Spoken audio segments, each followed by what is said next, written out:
Aloha from the beautiful island of Oahu in Hawaii.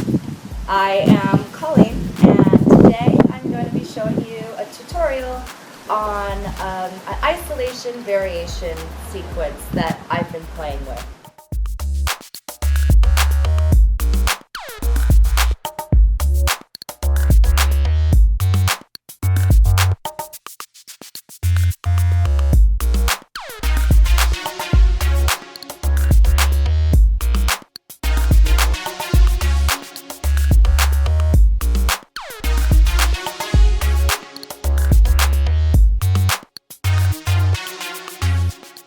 I like to add a back roll at the end. So I use two different types of ghosting isolations in this sequence. And when you're doing a ghosting isolation, one hand is guiding the hoop and the other is tracing.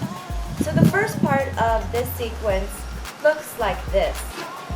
I'm going to bring my hoop up and down. For this, I trace up with my right hand guiding and down with my left hand guiding. This is a personal preference. I think you could probably do it either way. But just always have one hand guiding and one hand tracing. So again, I go up and down. Next, I'm going to take my hoop side to side. I'm going to go right, down, and left, and down. I find that it's easier to guide with my bottom hand. So when I go to the right, I'm guiding with my right hand and bringing it back down again with my right hand, tracing with my left. And then to the left, I'm guiding with my left hand and bringing it back down again with my left. So when I put that together, it looks like this.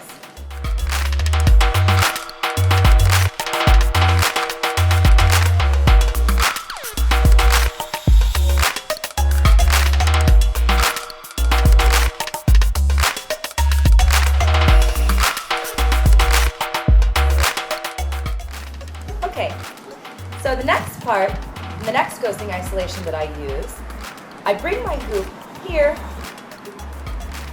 and from a regular forward isolation, my starting point, my right arm is across my body, with my right hand gripping the hoop at 9 o'clock, from my perspective.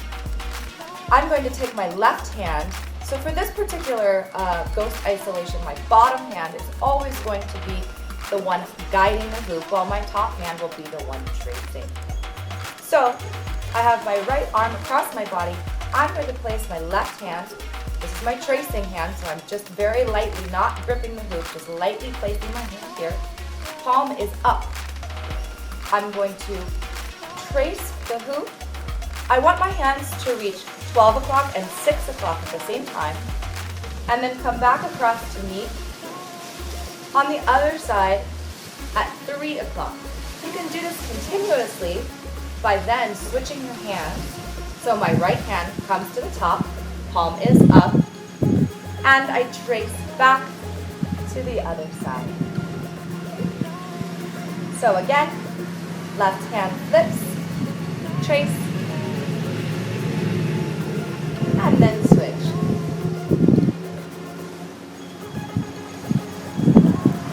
So at this point, I want to add a sequence that I got from Dina Love tutorial, or Jan Love, I'm sorry.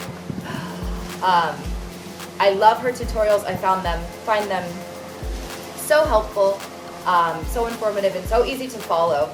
So I really liked this sequence, so I decided to piece it together with some other things I've been working on and add a back roll at the end. So let me break down that sequence for you. So from here, I've placed my left hand palm up. I'm going to trace over to the right side. Now, my hands are not going to change at all for the remainder of this sequence. My left hand is crossed over my right. Okay, palms are facing the same direction. Okay. So from here, I'm going to bring the hoop to my left hip, and I'm going to flip it around to my back. Then I'm going to continue that turning motion and drive my hands down to my waist. And then I'm going to turn around, tracing the hoop with my hands up and around. When I reach my waist again, I'm going to flip the hoop down, push it to my right, let it drop behind my back, and then push to the left. Okay, let's do that again. So, my right hand is across my body. My left hand is gripping, palm up. I'm going to trace to the right side. I'm going to flip the hoop against my back, drive my hands down, turn around with my hoop, flip it over, press it to my right, follow it around my back, and then over to the left side. So let's try putting that all together with the sequence from the beginning as well. It will look like this.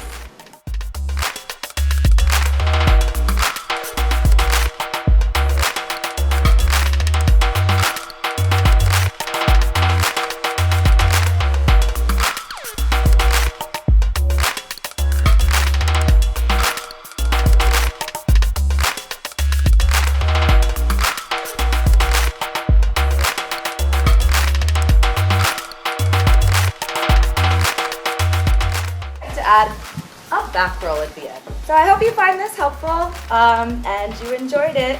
Aloha and mahalo for watching.